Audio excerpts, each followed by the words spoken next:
Should we do a quiz? I want to do a quiz. Yes, let's do it. Okay. Let's do it. What kind of girlfriend are you even though you've never had a serious relationship? Being self-aware is difficult, especially when it comes to how you act in a relationship. It's important for every girl to know what type of girlfriend she is to a boyfriend, even if he doesn't exist. Take this quiz to find out what kind of girlfriend you are, even though you've never actually been in a serious relationship. Do you want to talk to your boyfriend throughout the whole day? A, yes. You want to constantly text or communicate. B, nah. You tend to just text back and forth. Back if he initiates conversation. C, maybe. You love when your brunch group chat is super active, so maybe it would be the same if you ever had a legit boyfriend. That must be nice. Phil, what's your answer? I already wrote mine down. My answer was B. My answer would also have been B. Yeah.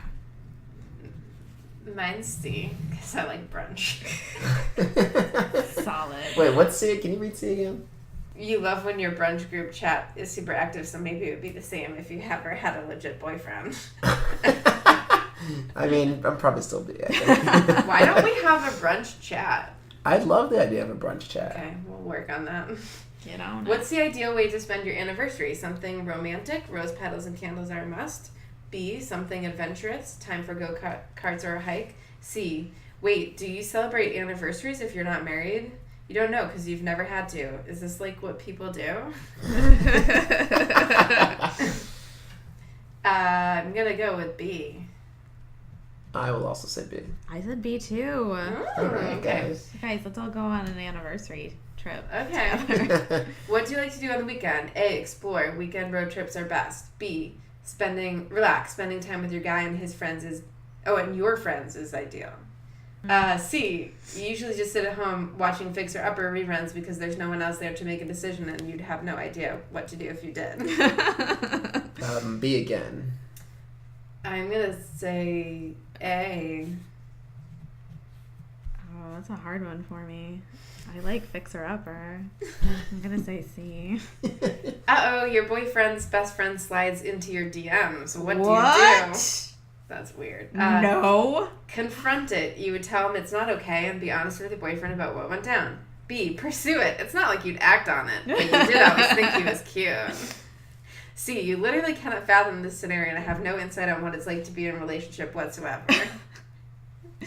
I'm going to go with C. I will also say C. I'm going to go with A. But I would be more like, DeFac? What? I don't think I would be like, this is inappropriate. I would be like, what do you want? What? How much do you love your boyfriend? A, more than anything in the world. B, so much but he's not your everything. C, sorry, can someone please tell me what this feels like? I'm going to go with C. Yeah, I'll say C too. All right, what do you guys get?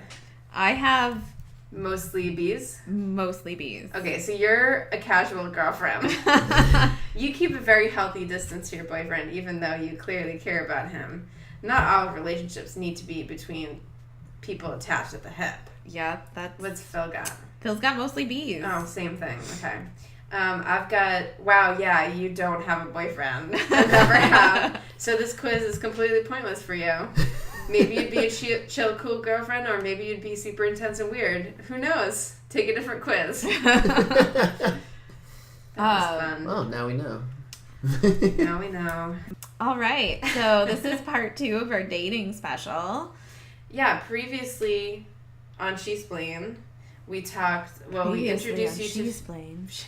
Do the voice. Previously on SheSplain. Yeah, that's good. We introduced you to Phil, who's our friend, who's a dude. And then we also talked about dating customs and dick pics and jams. Jams. We talked a little bit about online dating and apps, but now we're really gonna get into it. Now we're gonna get into it. Okay, so as someone that's never been on a dating app, what is your perspective on what that's like? I don't know if I have like a clear perspective. All I really know is that and from friends that maybe don't necessarily live in Los Angeles, but are on dating apps and other places, which I'm sure kind of contributes to their attitudes a little bit, just because when you're in a smaller area, and there's not very many, like, there's not as many options on dating apps. Like, you're gonna have a different attitude towards certain things. Yeah, because your experience is going to be different. Yeah. Mostly, like, what I think is weird is, like, the online dating rules that people have. Oh, yeah. And I found a list of 12 online dating rules for women and men. Where's this from? Datingadvice.com. Okay. And so sounds legit. This is online dating rules, is the etiquette. And I was just wondering, like, how accurate this is. Oh, yes. Please ask. And so Phil and I are both in the dating pool. In the pool. We're active on the apps. Wait, are you active on the apps? I'm not active on the apps. Phil's not even. So I guess it's going to be most. But you have in the past been on apps. Yeah, just in Australia was where I had used Tinder. It's not important where. Well, yeah, I guess we could talk about the difference in culture, because I think there were some differences here versus there in online dating. Mm-hmm. At least, especially just like on the, you know how people have different perspectives about what Tinder means you're looking for versus what JDate means you're looking for, or whatever. I think it's also different in different countries, because in Australia, Tinder wasn't like the hookup app. It was just the one that everyone used. Oh, that's interesting. Yeah. Mm-hmm. I'd agree. So it can vary across cultures, even on the same apps, which is interesting. But Tinder isn't really necessarily a hookup app here now as well. But It's originally, maybe. I think it's still seen as being for more casual dating. Mm-hmm. Yeah. Than for, like, I'm looking for a serious relationship. I'm ready to get married. And honestly, I don't know where people that aren't Jewish go to look for serious relationships. Christian Mingle? Ew. What about people that have no religious affiliation? Where do they go? I mean, I think...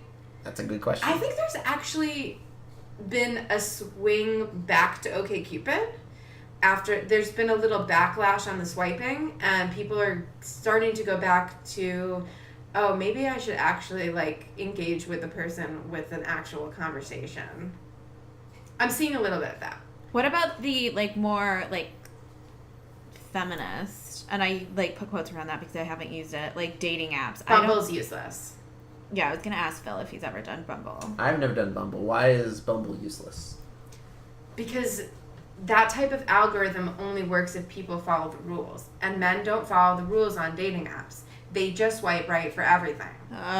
Because they're lazy and they don't actually want to do the mental work of seeing, is this a person I would be a good fit with? Yeah. They just let the women do the work. Of course. Yeah. Of course they do. There's nothing new about that. When I used Bumble BF, I still sometimes use it, but Bumble told me that I was too picky on Bumble BF. You're too picky? Yeah. They were like, you need to open up your settings. Because Yeah, how does it tell you that you're too picky? Because if you don't have enough matches, it's like you need to try change expanding your parameter. Because you can have settings like, okay, I only want to see people ages 25 to 35. Yeah. Right. Okay. So it's saying, because she didn't have enough matches, it's like, well, you need to be a little more open to different types of people. Yeah. Which I think it was just like open your zip code a little bit more.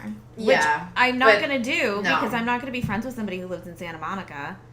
I never message people that are not within a couple miles. If they message me, I'll be open to it, but I'm not going to message them.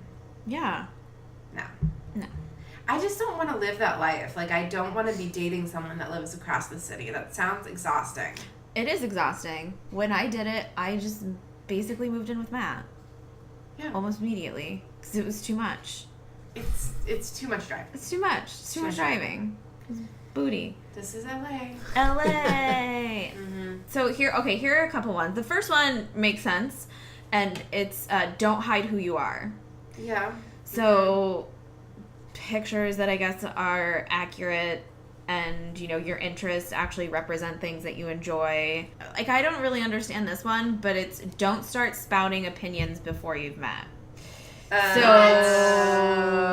hide yourself then? What is that supposed to Yeah, mean? those are direct contradictory Exactly. rules. Like, that's kind of how At I felt least too. if you're an opinionated person. Also, and then this article mentions, like, don't start sharing your opinions on politics or anything else until No. Disagree, 100%. Disagree. that's That's awful, disagree. right? That's how you weed people out. Yeah, that's yeah. terrible. I'm sorry. If I was, especially Those right are now, deal breakers for me. oh my god, total deal breaker. Also, right? I went out with this guy that didn't have any opinions on anything and was so, like, down the middle about everything that I was going crazy. That's really boring. There's one thing to have a bad date that's just like, whatever. But this was so boring, I wanted to cry. Because every time I had an opinion, he was like, "Oh yeah, that's a good way to look at it. Yeah, sure." And I'm just like, "Can you please argue with me?" Are you sure he was down the middle? Because it tends to be like ultra conservative guys that do that because they don't want to show what a piece of shit they are. Well, he asked me out on a second date, and I was like, "Sorry, you're super boring." I didn't say that. I was very polite. I don't necessarily think it's always ultra conservative guys, because that's how Matthew was when we first started dating.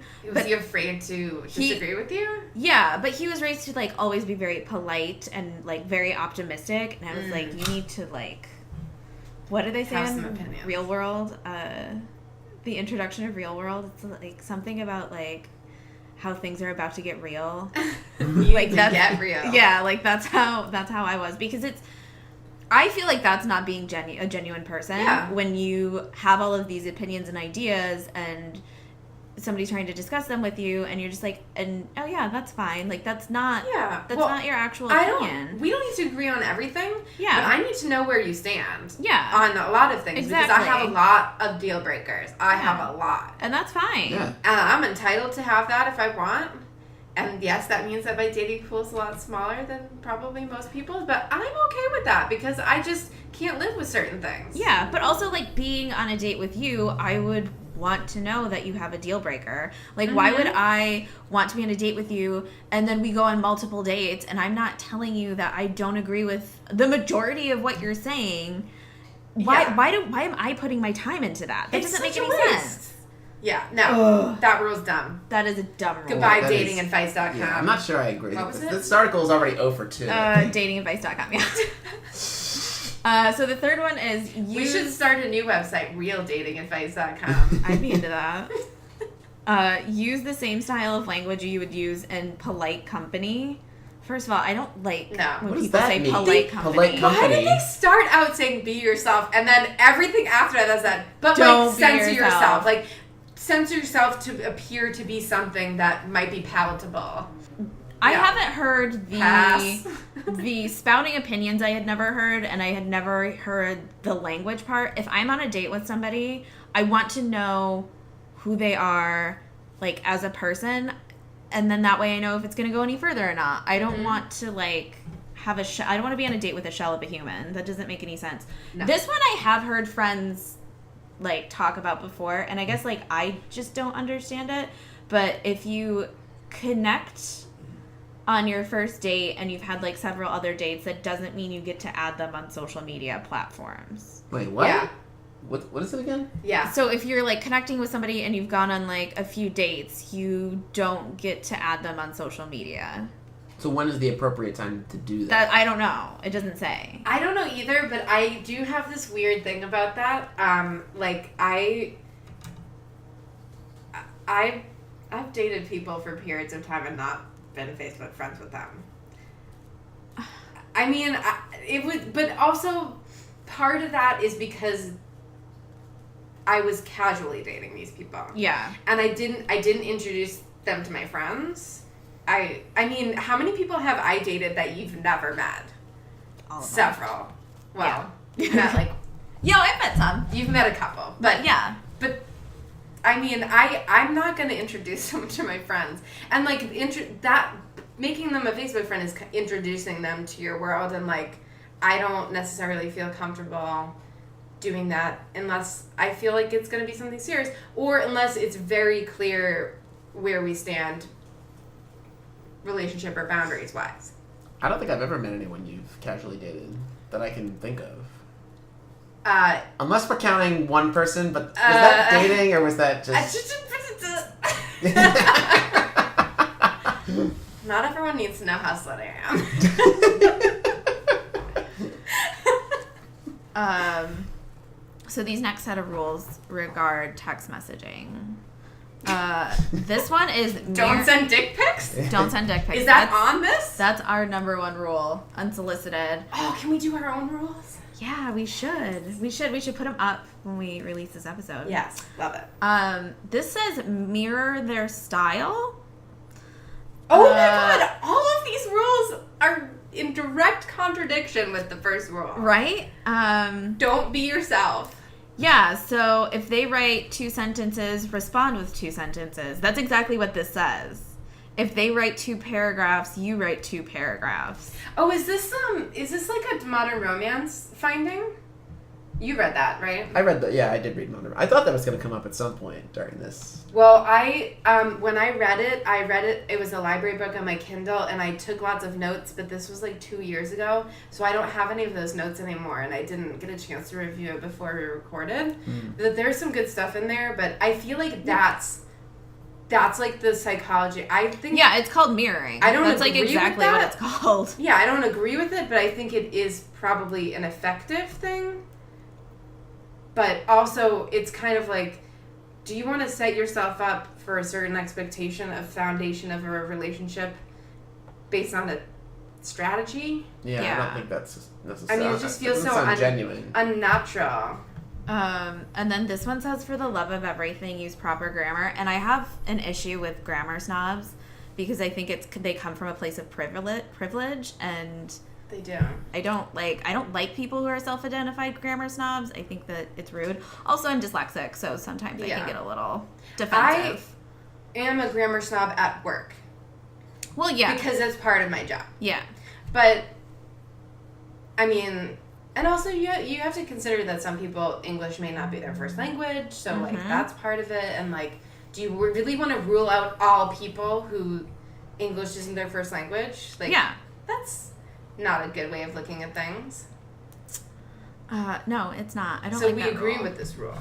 Huh? No, this one said... Oh. This one said, for the love of everything, use proper grammar. So it's telling you to, like, triple check your... Right. Yours. I will say if somebody's being a jerk already, I will definitely criticize their grammar. Well, if they're, being an asshole, do whatever you want. But, like, that's not going to be a deal breaker for me. Right. So this says, don't do back and forth messaging within the app. If you've already been on a date, oh, yeah. Exchange numbers.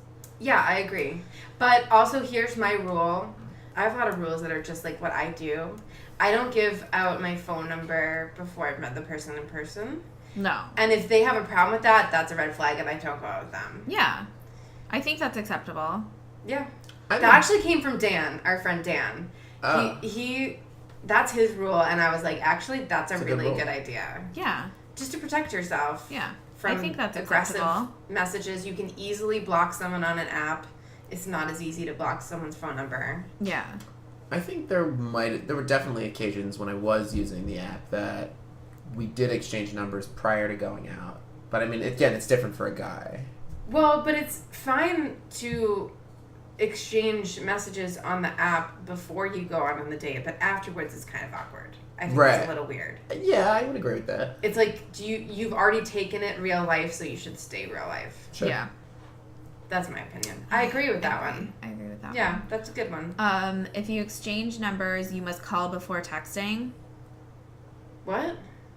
So, before you go on a date? No, I don't agree with this. like before you text them. I guess if you go on a date and you exchange numbers, you have to call them before texting them. I don't like anybody to call me. I would have a huge problem with that. No, I disagree with that. Don't ever call me. Who wrote ever. that? What do you think? What was the rule again? Phil's not even listening Sorry. anymore. By the way, I just found out I can stay for the whole episode. Oh, so. good. Okay, cool. Yay. Sorry. That's why I was... You were just so excited. So this says if you exchange your number after a date, you have to call that person before you text them. So if you're going to like call them and just say, hey, if you wanted to tell them you had a good time on the date, you would have to call and tell them that, not text them that. I don't think That's I feel like weird. that's maybe once upon a time, but I feel like calling is a lot. When was that list written? March. That's weird. I don't think that. No. I mean, we were hanging out with one of our friends who she thought it was weird that I leave voicemails now. And she said, who leaves voicemails? Oh, today?" yeah, that is I weird. hate voicemails. I hate voicemail. Just text me. Yeah. Just text me. Don't I mean, if even it- try to call me unless it's an emergency. And then if it is an emergency, I am going to look at my text message before I listen to your voicemail. Yeah.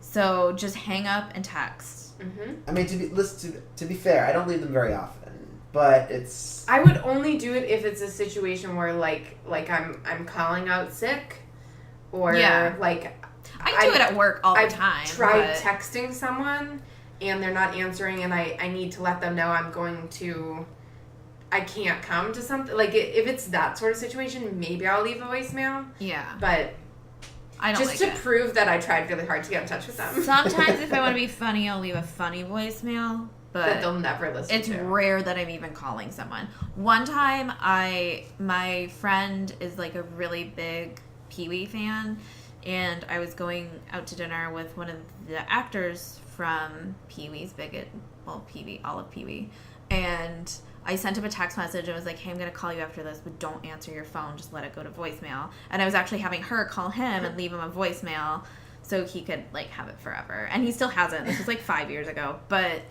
like, that's the only time. So if I'm calling you, just let it go to voicemail because I'm, like, having some celebrity that you like leave you a voicemail. Like, that's it. That's the only time I'll ever do that. Can I ask which actor what it was? Oh, yeah. It was Lynn Stewart, Miss Yvonne. Ah. Yeah. Very We cool. love her. She's the best. She's sweet. She had a puppet in her purse. Like when we were at dinner, she's had like a giant pink-haired puppet in her purse. And it was the first time I had met her, so I didn't want to ask her about it, but I love when you accidentally Facebook call me. oh yeah. And you're like kind of embarrassed. You're like, oh my god, I didn't do that. I'm like, please don't call me back. Don't call me back. I don't think I've ever tried to call you back though. No, but Because I I'm think like, that was definitely an accident. yeah, Bud does it to me all the time where he'll accidentally call me through Facebook, and I'm just like, Why is that a feature that's so easily done by I don't accident? know. It's terrifying. Okay, so the next ones are about safety. Ooh.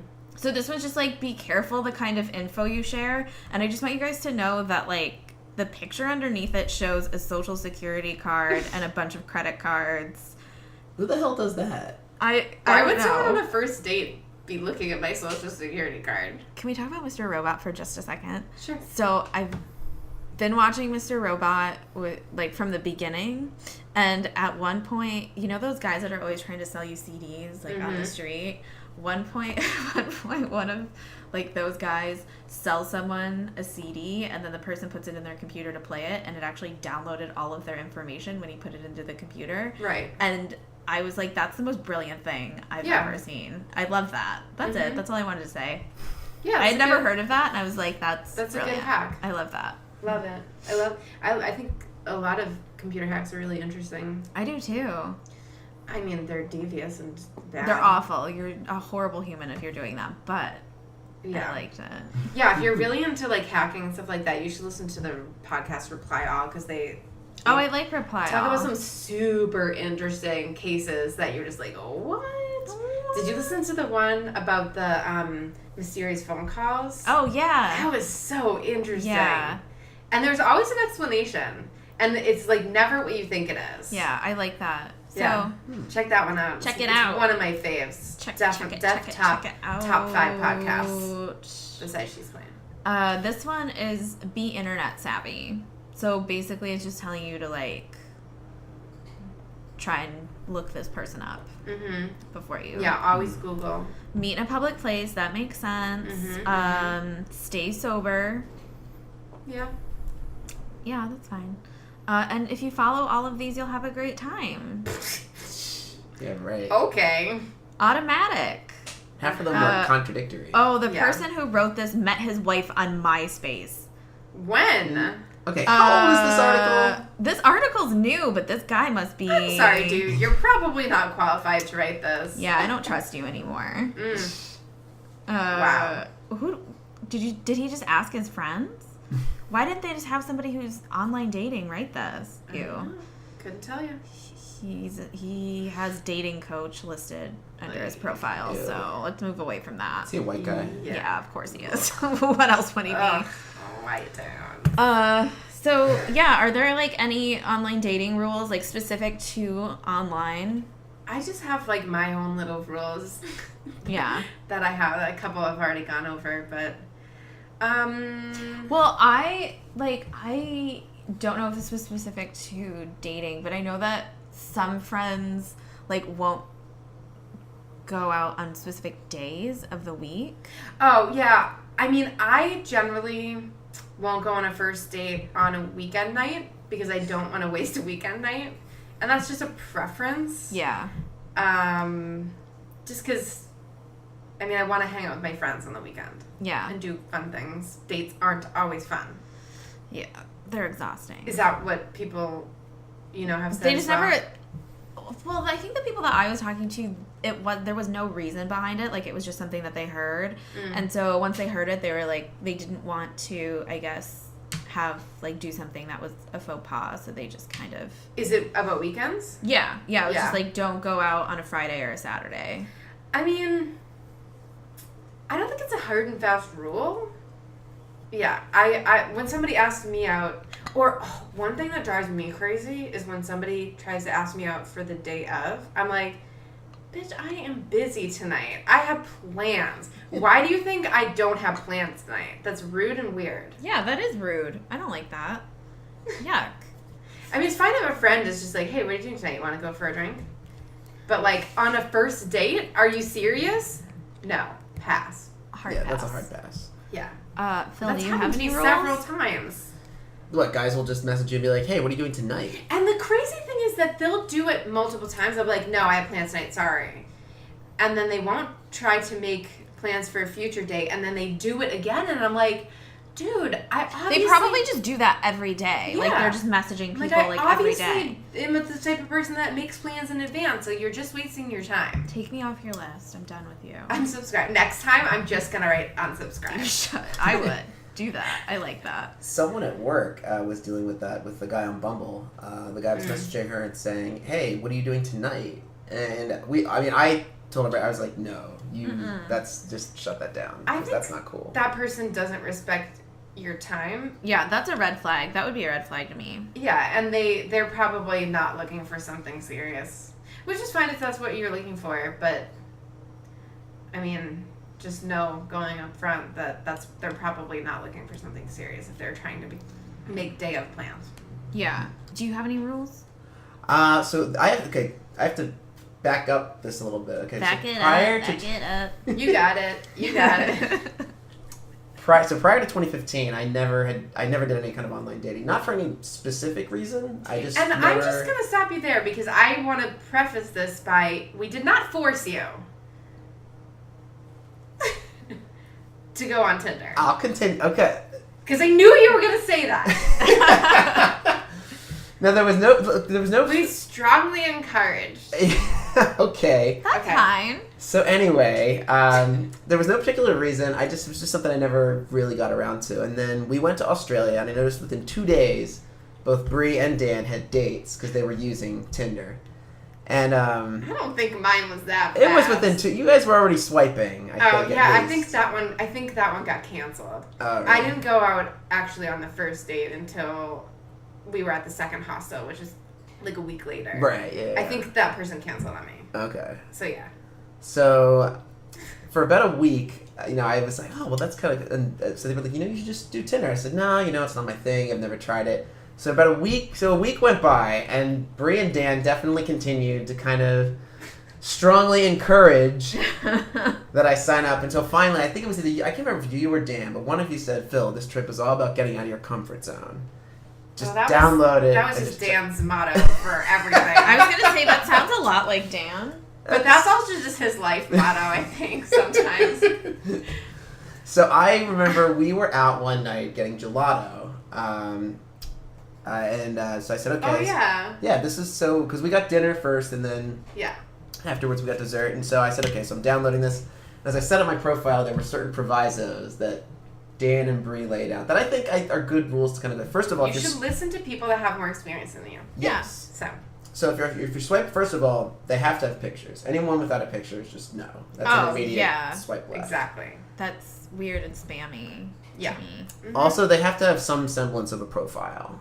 Like not like if it's just a blank profile, that's almost as bad as no photo. Yeah, that's like I give no fucks about. You give no fucks. Yeah. So they got to have at least a profile. Something. Mm-hmm. And whatever description you write, it's got to be fun and kind of. You got to at least try. You can't just say like, "Hey, looking for whatever," and like have it be blank or like basically be blank. You have to actually inject some personality into it. Yeah. So those are like the three main things that I would look for when I was still using the app that I would try to keep an eye out for. Mm-hmm. Like a personality. That that makes sense. If someone's profile made me laugh, that made me more interested. Yeah, for sure. Naturally. Yeah. I think that Yeah. in IRL, same thing. Yeah. You know? Crossing over. So I guess in a sense, I do owe Brie a little bit of credit for. You for owe that. me so much for so much. For a lot of so many things. You're welcome. But a lot of the rules, some of the rules that the article did address, I'd agree with as well. Like, meeting in person first, and some of the other things, again, just seemed really antithetical to what they were trying to say initially.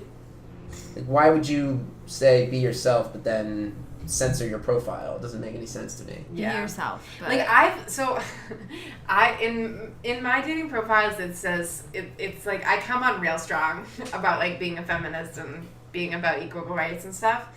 And I've had people tell me that I should like tone it down, and I was like, no, you don't get it.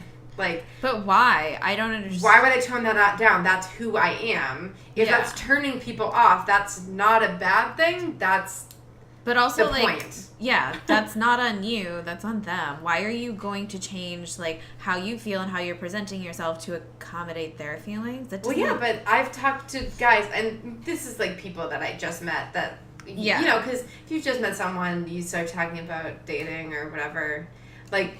That guy. I was just going to mention this. I think I've mentioned on the party. What if we just called our podcast The Party? I like it. Let's do it. I like it. I think I've mentioned on the party before that about that time that I broke up a couple. To be fair, it's not necessarily for sure that you broke them up, but I mean, you told me it was a big. It started. It was a catalyst in some ways. It was for sure a catalyst. Yeah. Absolutely. Well, I'm gonna take credit. That dude was one of the people that told me to take it out, and I was like, why the fuck would I listen to you? Yeah. For a little background, we were at a party for a mutual friend, and we were sitting down, and this couple, I had not met them as well. They were friends of the people that we were there for the party. I had a mimosa or two. And I don't know how the topic of dating came up. It just did. No, because he was there with his girlfriend. Right. And I was like, how'd you guys meet? And they were like Tinder, and I was like... And then I did the thing that I do when I ask lots of really personal questions. Yeah. I think it evolved into, so what present did you get this person? Because it was just like, I was asking things that they hadn't discussed. And I was like, how have you not talked about these things with each other? Did anniversary presents come up at one point? Or was it birthday presents? I asked what was the most expensive gift they'd given each other. But I mean, like, but something that wasn't the reason they broke up. But like the most expensive gift that like you had gotten each other, that shouldn't even be like, if you're in a relationship that's healthy and you have communication, like that shouldn't even be like offensive or an issue. No, I know. See, I was just exposing cracks. Yeah, like what? That's all. I didn't create them. If somebody was like, what was the most expensive gift your husband ever gave you? I would literally not remember or even know what it was. Yeah. Or even care. But I would definitely be like, I know my favorite present that he's ever given me. And like, if, like, that's... And that's the kind of reaction I would expect from a stable relationship. I could tell that they weren't meant for each other. So then, like, it doesn't matter. I was being obnoxious on purpose. Well, you did them a favor. I did. As soon as I told Brie about this, Brie's immediate reaction was, "You're welcome." Yeah. Sorry. I mean, listen. Do you want to stay with someone you shouldn't be with? Why would you want that? No one wants that. I mean, it is maybe a little sick that I got pleasure from it, but like, I enjoy helping people. So if and when I start dating someone, are they gonna have to like take the Brie test? Is that what's gonna happen? Yeah. Is that okay? Oh, can we talk about that for a minute? Yeah. Like dating and then meeting friends, or like how your relationship can change after you meet friends, because like I don't have anything to add to that because I don't. I mean, I've had male friends keep girlfriends away from me for like a long period of time. Yeah. One of my male friends, I didn't meet his girlfriend until they moved in together. Wow. And then he didn't even tell me they moved in together. She did the day that we met. So, but it was like, up until that, he's like, it wasn't that the relationship depended on my approval, but it was definitely like he would feel more comfortable with my approval. And that, I don't like that. Because I think that your relationship, like, obviously you want like the person that you're dating to get along with your friends, but I think that, I guess it's just like a foreign concept to... If that's that important to you, I would feel like you would introduce them earlier. Yeah. Because you would want to know if it doesn't work. Exactly.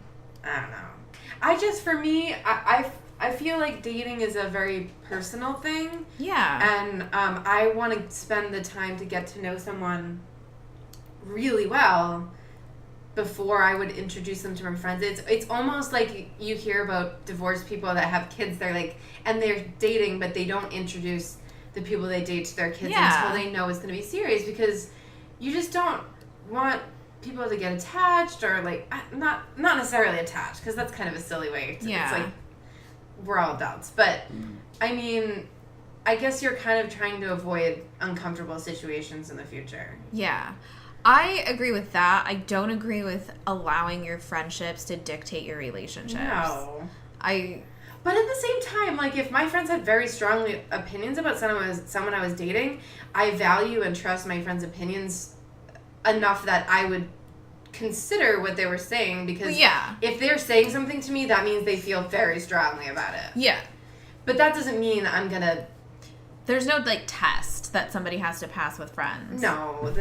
I think that's ridiculous. It is. It does put unnecessary pressure on. I mean, It does. I mean, and I, kind of similar to Brie, I don't have much experience in sharing people that or bringing people around that I've dated to friends. But I do feel that pressure sense, because I feel like speaking just for me, like, I feel like I run with a lot of different circles. So it's like, oh my gosh, like, this person, I want them to be friends with everybody, but, is that going to work? Like, what if, like, friends from college don't like them, or what if friends from LA, like, what if there's this weird dynamic, or if there's drama? I overthink a lot of that kind of stuff. So. I think that a lot of people overthink that. I guess, like, for me, it was just like, if these people get along, then they get along, and like, I'll figure it out. So one thing for me when it came to like friendships and dating after like my first serious boyfriend, like after high school, was like he was very controlling and didn't want me to have any type of friendship. So for me, from that point forward, I wasn't going to allow like any type of dating situation to dictate my friends whatsoever.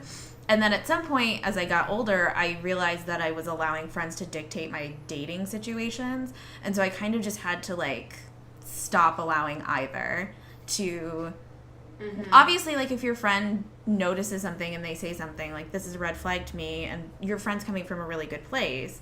And that's the same with, like, your romantic relationship, too. Like, if Matthew like toxic friendships. Yeah, toxic friendships, and that's okay. But I was at a point where I was allowing, like, one to dictate the other. And I think that a lot of people tend to do that without realizing that that's the situation they put themselves in. Well, I mean, when you have friends that you're very close with, you value their opinions, but like at the end of the day, it's your relationship. Yeah. So if the person makes you happy and you're a good fit, they will fit into your life. Like, that's kind of how it works. Yeah. If they don't fit into your life, you're maybe not a good fit. I mean, but also I'll just say, anybody that doesn't want to meet your friends, or like doesn't want you to have a life outside, that's a serious problem. Yeah. Like, anyone that if you being codependent and isolating from your outside world, that's bad. Don't allow that. I mean, I have to believe that there's a balance in a sense. Like the last person I dated, one of the reasons she ended it was because, she felt that I was prioritizing hanging out with friends and organizing parties and doing stuff and not spending as much time. Like she felt like I was just dating her to date her and that I wasn't really invested as much in the relationship. Were you? Which was valid. I think that was a legitimate. Well, that doesn't mean you weren't anything enough. It just means that you guys didn't need the same things. Yeah, out of you're a at different relationship. points. Right. So I just want to drive that point home. It's just you guys weren't a good fit, and it's not that you should have done anything differently. She needed something that wasn't right for you, and that's okay. People need different things. Yeah, that is okay. But then there's other scenarios where I feel, as a friend, if I see someone and they're dating someone that I know is wrong for them or like a piece of shit, knowing when or when not to say something. Like back in college, a friend of mine went through a very serious breakup and then started dating someone shortly after, got engaged, and like it was looking like they were going to get married shortly and all that sort of stuff. And I knew this guy was awful. Yeah. Pretty much the entire time. But but by now I was already living in LA, and I was just going back and forth to visit. So I didn't really have as much of a say like I would have normally if I was still there. And they ultimately wound up breaking up, fortunately. But I remember telling my friend Laurent, listen, like, I'm so sorry I didn't say something to you sooner. As a friend, I feel like I kind of failed. Yeah. Because I should have been more honest with you about this. Yeah, but there's only so much honesty you can give somebody when they're in a relationship. Like, I know that... You don't want to isolate them from you. Yeah. As well. Like, especially if it's someone that's, like, controlling. Yeah. In that way, if sometimes you run the risk of destroying your friendship by saying something, because people that are very manipulative know how to talk. They know how to manipulate. Yeah, they know what to say to turn you someone against. Yeah. Yeah, make you the bad guy. Yeah. So if you had a friend who was dating someone that you knew was wrong for them, would you say something, or would you stay quiet and let them... Also, it depends on the situation. Yeah, because there's also a difference between if that person is somebody that you just don't like, but they're still right for your friend. Yeah. And I think that people tend to get that confused as well. Like, I know that I've had friends where it's like, I just don't like your boyfriend. And it doesn't mean that he's not good for you or that he's a bad person. I just don't like this person. Like, I don't like this personality. I mean, in that situation, I may distance myself a little bit and maybe not be as close with that person before, because I don't like their significant other. But I would only say something if I felt that someone was bad for them. But even that, it's a tough line to draw. I think it depends on the situation. It depends on how close you are with the person. I think I would only ever say anything if I felt that somebody was, like, in danger. Mm-hmm. And, like, even then you have to be very delicate with it. Yeah, because it's tricky. You don't want to isolate them further so that when they do get to the point where they realize they need help and they want to get out, that they don't feel they have anyone they can reach out to. Yeah. It's delicate. Yeah. Exactly. I'll take a break. Okay, let's talk about emotional labor. Yeah, in dating. It's one of my favorite topics. So this is something I've been thinking about a lot lately. Something that I've seen is that straight guys around my age, which is in the 30 plus or minus range, they need a friend, and that's why they date. Like, they look to women they date to be emotional support more than the woman does. I mean, what do you think about that, Phil? Like, do you have any friends that you feel like do that? Like, you and I have have a sort of friendship where you can talk to me about things and feelings and stuff, and you have other friends like that too. So you're not out there dating looking for someone to be like your emotional support. Not really, no. But I see that a lot, I feel like. Why do you think that? Like, what specifically do you think compels guys to do that? I think it's because guys don't, like, reach out to their guy friends, or they don't have as many, like, girlfriends that they feel comfortable talking to about whatever they need things to that talk are about. going on in their life, like problems at work, or like maybe problems with their family, like things like that. I think a lot of men have a hard time discussing those things with other male friends. I think you're the exception to the rule, Phil. Kind of. Well, I do think in general guys have a much more difficult time opening up about their feelings. I mean, do you feel like it's harder for you to talk about those things to your straight male friends than it is to other friends you have? It depends. Kind of on I certainly think I open up to my lady friends than I do guy friends, for sure. But I also have... It really depends on the person, to be honest. I've been lucky enough where I kind of, like I mentioned earlier, I kind of run with different circles. So, like, I know... Yeah. I have people who I know I feel comfortable opening up with about a lot of those kinds of things, and then there's other people that I know I'll probably never talk to about that sort of stuff, and that's okay. Right. But for a lot of people, specifically guys that maybe, like, have smaller circles, they maybe don't have an outlet to express those types of things. So when they date someone, they feel like, okay, now I can... Oh, cool! I have this person. Right, which isn't fair either, because you're putting pressure on that person to bear the brunt of your emotional instability. Yeah, no, it's really not fair at all. Especially because you never want to have one person that's going to be all your emotional support. I don't think that's healthy. I don't think it's fair to put that on one person either. No, it's not. It's unreasonable. Yeah. And women do that too in relationships. But I think I've seen it a lot more in men, in my experience, that they are looking for someone that they can download to that's going to give them emotional support and listen, and that they can talk to. But the problem is that they don't always reciprocate that. So what they're really doing is they're looking for someone to perform this labor for them without any kind of reciprocation. That's shitty. Yeah, it is. Just like... Yeah.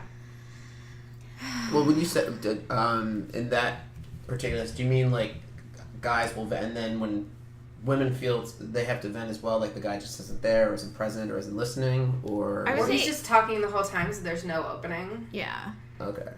And isn't as engaged. Yeah, or he just does. I think a lot of the times it's because if you try, they either don't understand, they don't fully listen, they don't try to understand, or they don't react the way you want them to. And it's not necessarily always someone's job to react the way you want them to, but I think women, because of the way that we're culturally raised, we're maybe a little bit better at understanding, like, when I'm venting about something, so, like, you can tell what I need reaction-wise. Yeah. Like, if I'm just venting, it's like, oh, yeah, that's really shitty. Yeah. Oh, your boss is the worst. Like, yeah. Whereas I think sometimes men, they'll try to solve the problem when that's not what you want, or, like, they can't always read what you want, so you end up learning, okay, this is not someone I can go to for this kind of problem. Yeah. I think if you're venting about your job, the typical guy will be like, well, why don't you just quit? Or why don't you just do this? Or just giving unhelpful solutions because they don't have experience. Solutions. They don't have experience as living as a woman. Yeah. So, like, oh, well, just ask for a raise. Well, it's not always that simple. Mm-hmm. You know, like, I think a lot of men have a harder time empathizing. Again, it's not something they're taught to do. Not saying that men can't empathize. Just saying... But just, like... It can be harder for them. In our culture, we kind of just condition women to take on that role normally. And so we pick it up as we get older and we figure out kind of how to read people and judge their emotions. And, like, it's in everything that we do. Like, even little things that you don't really realize, like... Yeah, like being a peacemaker at work. Yeah, or, like... exactly.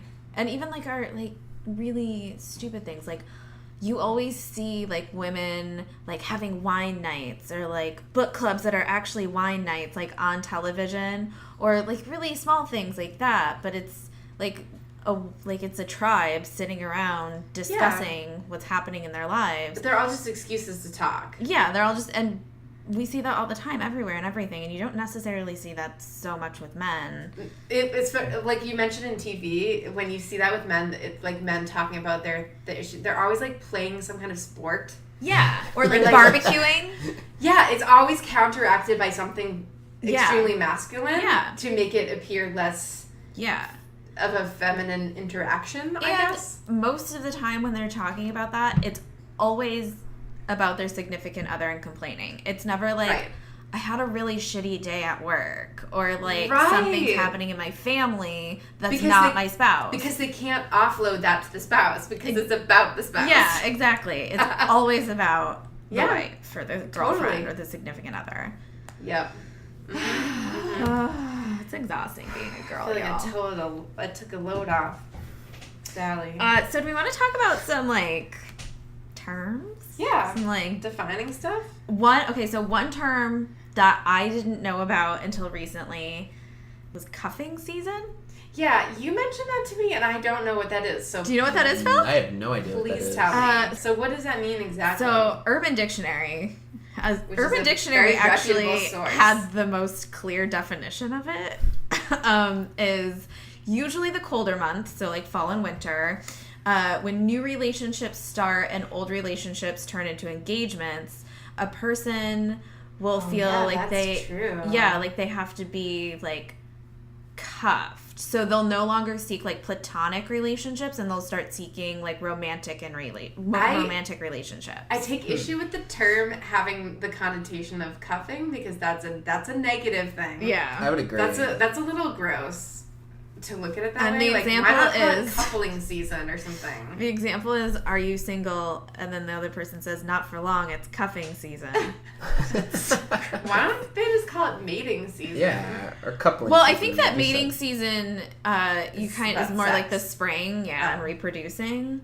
Right. About sex. And I just I had never really heard that before, and I never thought that's weird. that was a thing that people did. Oh, it totally is though. I don't think it's a conscious thing. I don't think for it is a lot either. of people. Me either. I have a list of other ones too, but cuffing was the one that cuddle when it's cold outside. Yeah. Also get that extra present. So I have a list from the Washington Post, and it's a long list. Yeah. Oh, it's also because you need to be in a well-established relationship before Valentine's Day. Yeah. So, like, if you're gonna do Valentine's Day, you gotta lock it in by December. Oh yeah, you can't do Valentine's. But for if you meet somebody in the fall, that's kind of weird too. If you're dating them, what do you do about Christmas? Sometimes it's I don't know. I just can never date anyone because all of these things are too complicated. They are very complicated. I give up. If you start dating someone in January and Valentine's Day happens, what do you do? I mean, you haven't been dating long enough for it to be serious that you should actually go out or buy presents, right? Or do you have to make them dinner? Yeah, I was just gonna say that. Make them dinner. And then what do? That's up to them to figure out. That's their problem. Yeah. So one of the terms was zombieing. What is that? So that's when you ghost someone. Wait, so let's back up. What's ghosting? Okay, so ghosting is, if you don't know, that's when you just stop communication and you disappear. You're a ghost. No explanation. You just stop talking. So zombieing is when somebody does that to you and then they try to creep back in. Oh my god, I've had that happen to me. I've had that happen. Zombieing. That's so weird. That happened to me last year. And I texted the guy back when he tried to make plans after disappearing for 2 months, which I was fine with because I wasn't that into him. I was like, hey, why are you suddenly messaging me? We haven't talked for months, and we obviously didn't have a thing. So, what is the point of this? And he was like, yeah, you're right. And I was like, bye! Okay. I've had that happen to me. It was one guy, and right after he kind of did. We just stopped talking to each other, but after that, I met Matthew, and then 6 months later, he was just oh, hey, what's up? And I was like, hi, what do you want? And he was just I just wanted to see what are you doing? What's going on? I'm just like, oh, I have a boyfriend now. Bye. But then 6 months after that, he comes back and he's just like, you still have a boyfriend? Are you still like dating Oh someone? my god. Which gross. made me angry because Dude, you get put alive. no like you could have just looked at my Facebook and figured it out. Like Oh, you guys that's are Facebook friends? yeah. Well, Okay. this was 2011, so Okay. Different world. different world. Fair. But like he could have just like looked, and Oh. that it made me mad that he wanted me to answer that for him. That's so pathetic. It was gross. That's pretty bad. Yeah, that's super rude. Um, Don't fuck that guy. no, don't worry, I will not. Zombieing. I didn't know there was a term for that, but I Yeah, love I it. like it. I like it. That's good. Breadcrumbing. Okay. Oh god, that's the worst. I don't know what that What is. is that? You don't know breadcrumbing? No. Oh, dude, it's like just giving someone just enough to think you're still interested, but like kind of just keeping them on the line. What do you That's terrible. Yeah, it's so rude. No. It's so disrespectful. That What is is it, like, disrespectful. You're not being honest. Like you're not that into the person, and you have other prospects, but you're kind of like, well, you know, these things don't work out. Maybe I'll hang out with that person a bit. You're basically like putting them on the B team, but you're like giving them just enough to make them think you're still interested. It's like, oh my god, I'm so busy this month, but like, yeah, let's definitely get together next month for sure. And then if you're like otherwise engaged, you'd never bother. And if you've got nothing going on, you might reach out to them again. It's like making them think you might reach out again. Gross. Yeah. It's super gross. There's also one that's similar. That's benching, which is when I don't know that one. this article says puts a prospect on the roster but not into play. So you keep like rescheduling dates with this person. Yeah, Like, okay. That's so gross. But how often would you have to be doing that for it to qualify as benching? Like over I a mean, period if of like, you're If you've rescheduled if you are genuinely interested in dating somebody and it's just like the universe isn't letting it happen, that's one thing. But if you've rescheduled because like you've had other prospects and that's why you're rescheduling, if you're not interested in somebody, then just leave them alone. Just don't. I think that breadcrumbing and benching are the worst because they're so difficult to call out. Or even ghosting too, because if you call out the person, you're like the crazy person. Yeah. That's what makes them the worst. Also, that's not crazy, calling somebody out. If No. any listeners are out there, you're not crazy when you No. call somebody out. And if No. somebody tells you that, they're gaslighting you, and that's bullshit. Yeah, fuck those guys. Don't Fuck fuck them. those guys. Don't fuck them. Demisexual? Or ladies. I'm just saying, if ladies gaslight you, don't Yeah, fuck them that's not either. okay either. Just don't. Demisexual, which I had never heard, was just somebody who like takes a long time to feel attracted to someone. Oh, I don't feel like okay. that's like that's not like the rest of them though. Yeah, okay. Yeah, sure. And then it just said ship, which is short for Shipping. relationship. Oh. Slide into his or her DMs. Ew. I hate that. I don't know why, but I hate it. Is thirsty on there? I also hate that. Oh, I don't like thirsty either. I feel like thirsty is played out. Stop I don't saying think I've heard thirsty. thirsty. What's thirsty? What? Thirsty just means like eager and Yeah. like sort of appearing desperate. I think it's a sexist term because it's mostly used to describe women. Yeah. Right? Yeah, I think so too. There's also the slow fade, which is not quite ghosting. This is when somebody gradually backs away. That's more like what the guy did who like zombied me. He like slowly backed away. And stealthing. Oh, this is not. This is, no. Wait, This wait. is assault. This is assault. This was just thrown into this article, and I want to make it very clear that this is not like a term. This is like a thing. Yeah, no, this is just a term for a type of assault. Yeah. Do you want to describe it? Stealthing is when a man removes his condom during sex. Without permission. consent. Yeah. Don't fucking do that. Yep. It's not okay. Sexual assault. And That's fucked up. it is fucked up. Guess what? It happens. Sorry, that was a little aggressive. Just like it is fucked up, but like there are guys that don't think that's a big deal. Yeah. That it's And then it it's is. not sexual assault. There's a whole like Reddit for guys who do that. What? It's disgusting. That's fucking gross. Why would a guy even want to... No, whatever. That's pretty much it. Yeah. We did benching. Okay. Yeah, that's like the list. Can we talk about ending a communication? Like we're talking about ghosting, like that as a thing, right? But like, what? It's an uncomfortable thing. But what is your method for like you're not feeling it? because I have had some heated conversations about this with people that disagree with me, that basically do the slow fade, and they think that's the nicest thing they can do. No. And I completely disagree. Some of the dates I went on when I was in Australia, some of the Tinder dates, there was one or two where I messaged about, hey, do you want to meet up again? Gonna paraphrase, I can't remember word for word, but the way this person did it, I thought was really well. She said, hey, I had a great time too, but you know what? I don't think I'm really feeling like there's a connection here, you know, but I hope you have a great time while you're in Australia. Take care. Like, it was very friendly, and it didn't feel great to be rejected, obviously, but at the same time, I couldn't think of a better way that she could have said it. Yeah. And she was super nice and really polite and honest.